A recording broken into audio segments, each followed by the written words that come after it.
Hello and welcome to the beginnings of gas laws chapter, N31, basic gas law equations. Take a moment and copy down the target into your notes. I'll pause it now.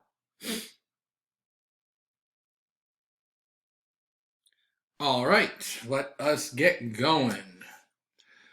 But first, before we get into the equations that we will be using for gas laws, we have to do a couple odds and ends that are going along with this chapter. So first, everything gas laws, we have to use temperature in kelvins. Yes, it's just another unit of measurement, but according to the properties of gases, it is based on absolute temperature, which is the Kelvin scale. So, easily to convert to Kelvin from Celsius is just take the Celsius temperature that you are given and add 273. Or if you have to go back to Celsius from Kelvin, then you can just subtract 273.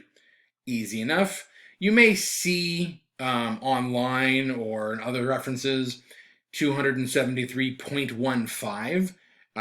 Do not worry about the 0.15. Just use the whole number of 273.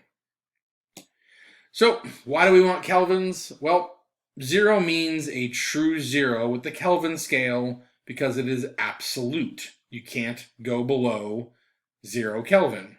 There are no negative temperatures on this scale. That's the great thing about it. We don't want to end up with negative temperatures and then end up with negative volumes and pressures.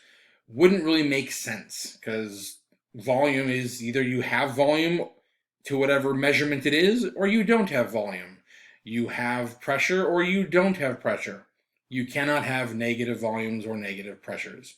So, make things easier, we use the absolute scale, which is Kelvin.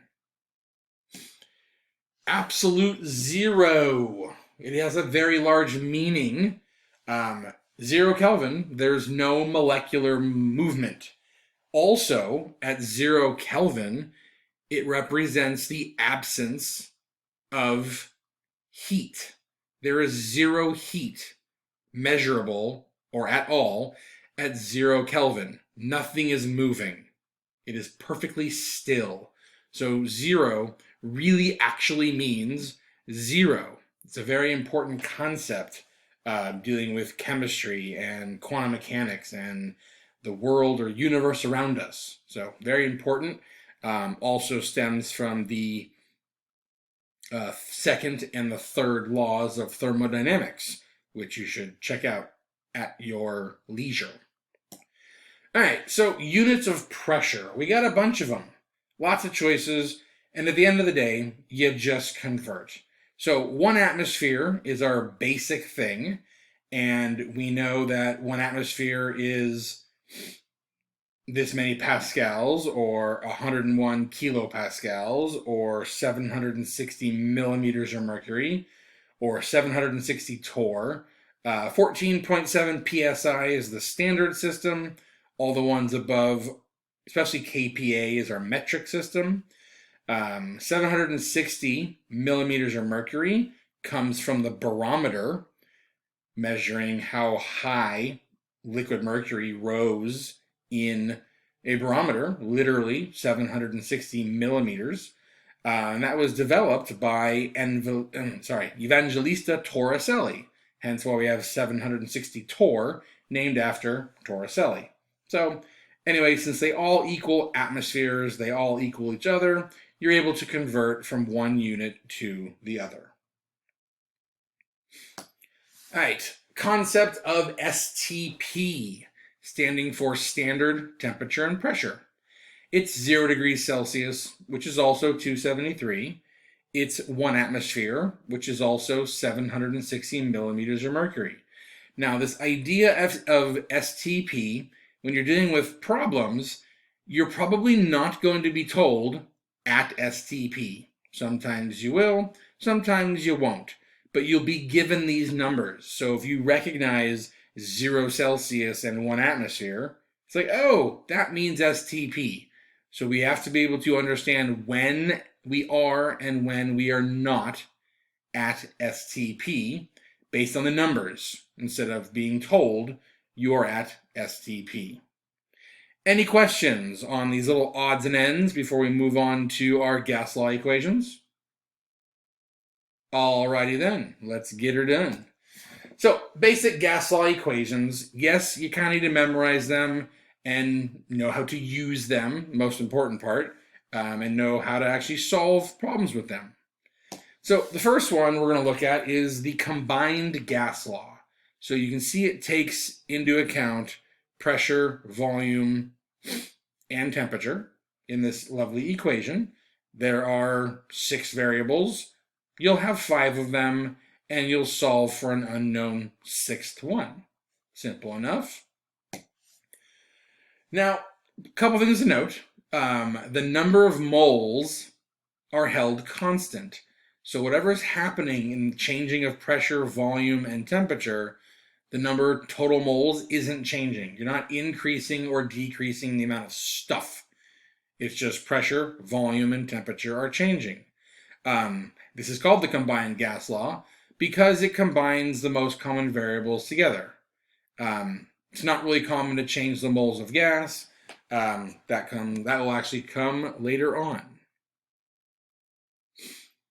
All right, now Boyle's law does look kind of like the combined gas law, except something is missing. And hopefully we all realize that we can see that temperature is missing.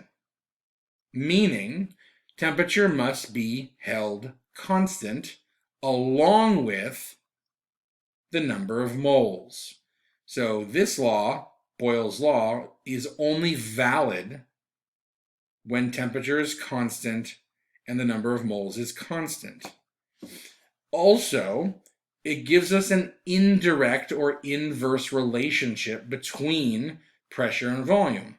Graphically, here on the right, we can see that relationship, which you should be able to either draw or be able to pick from a bunch of pictures of graphs.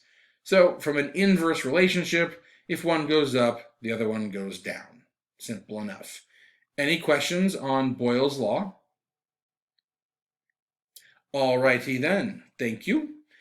Next one is Charles's law. Now again, if you start with the combined gas law, we're missing a variable because that variable is held constant.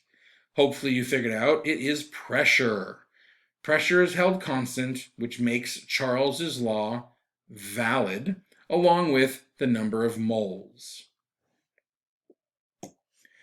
So this gives us a direct relationship. Graphically, we can see on the right, nice straight line, one goes up, the other one goes up for that direct relationship. Please note, though, the graph does not go all the way to 0 because molecules will eventually get as close as possible and they will still always take up some space. So theoretically, if you were to extend this graph, it should cross 0 Kelvin and have 0 volume, which means you can't have any volume of gas.